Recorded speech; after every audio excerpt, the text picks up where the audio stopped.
भैया मला तुझं पूर्ण नाव अगोदर सांग. नाव प्रदीप अंगद जाधवर. थोडं मोठ्यानं बोल ना. प्रदीप अंगद जाधवर. बर बर. आता हे शेळ्या तुझ्या किती बकऱ्या आहेत बरं तुझ्याकडे? शेळ्या किती आहेत तुझ्याकडे आता?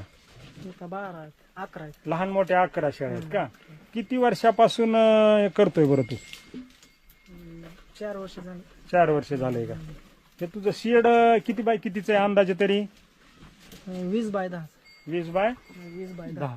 बरं मला एक सांग बरं का, तुला शेळ्या ही बकऱ्याच सांभाळाव्या असं का वाटलं बरं? गाय म्हैस किंवा इतर काय काय करू वाटलं नाही? ह्याचा मागचा उद्देश काय असेल? नेमका तुझा उद्देश काय आहे?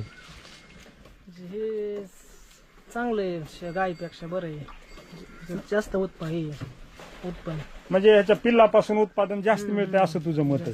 बरं ह्या टोटली जे बकऱ्या आहेत तू पूर्ण घरी येतं बांधून सांभाळतोय ना तू? अशा बंदिस्त सांभाळतोय ना? बंदिस्त कधी असं बाहेर नाही. कधी तर नेतोय का? बरं ह्याला तुझं दिवसभर ह्यांना काय काय टाकतोय बरं तू? म्हणजे नेमकं आता काय काय टाकतोय तू?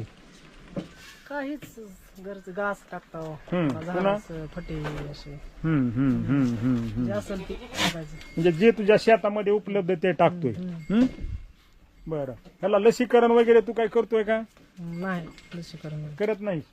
बरं नेमकं ह्याच्यामध्ये औषध उपचार तुला कुठले कुठले करतोय किंवा तुला असं काही वाटतंय का एखाद्या वेळेस कुठल्या औषधाचा भर तुझ्याकडे जास्त देतोस तू? नेमकं ह्याला जंतनाशक एक करता, जंतनाशक एक पाजतो. पुन्हा लिंबाचा पाला चारता. लिंबाचा पाला किती दिवसाला पाजतोय तू? 8 दिवसाला टाकता गव्हाणी तासच. 8 दिवसाला टाकतोय आणि शेळ्या खातात. बरं लिंबाचा पाला टाकण्यामागचा तुझा उद्देश काय नेमका? आरोग्याला चांगलं असतं, जंत होत नाहीत, काही नाही. म्हणजे जंतू होत नाहीत असं तुझं मत आहे. बरोबर आहे. बरं तुला ह्या शेळी पालनामध्ये एखादी काय अशी मोठी अडचण आली का बरं? नाही तशी काय अजून आली नाही. म्हणजे त्या 4 वर्षामध्ये तुला कुठलीच अशी काही मेजर अडचण आली नाही?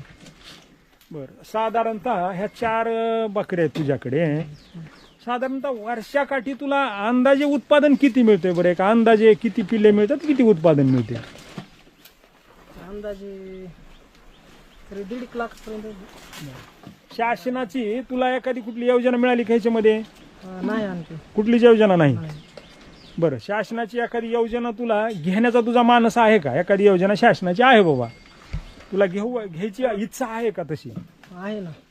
बरं तसं एखाद्या बँकेला तू काही चौकशी केली का मला मी मिळावं काही नाही किंवा असं काही? नाही आतापर्यंत नाही. पण आता तुझा प्लान आहे करण्याचा, बरोबर आहे? बरं हे पिल्लांचं संगोपन बरं का,